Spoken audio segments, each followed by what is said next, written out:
En France, la perspective d'une victoire de l'extrême droite dans deux grandes régions semble loin d'être acquise. Marine Le Pen, présidente du Front National, et sa nièce Marion Maréchal Le Pen sont sorties en tête dimanche dernier du premier tour des régionales, respectivement dans le Nord-Pas-de-Calais-Picardie et en Provence-Alpes-Côte d'Azur. Pour la première fois, ce parti est arrivé en première position dans 4 autres régions, la droite n'étant en tête que dans 4 et la gauche dans 3. Un sondage réalisé après le premier tour donne cependant les deux candidates perdantes au second.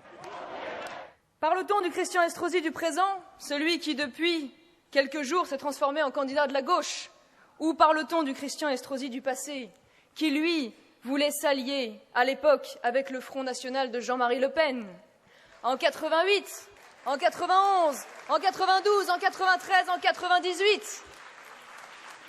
Quel drôle de résistants. Partout en France, le premier tour a été marqué par une très forte abstention. Effrayés par les résultats, de nombreux électeurs ne pouvant voter dimanche font enregistrer des procurations. Je ne savais pas quoi voter, donc du coup j'ai pas voté, mais là je me suis sentie un peu coupable. Donc Ce serait été la gauche et la droite au second tour, je ne me serais pas déplacé. Mais là c'est quand même un peu grave donc, comme situation, donc voilà.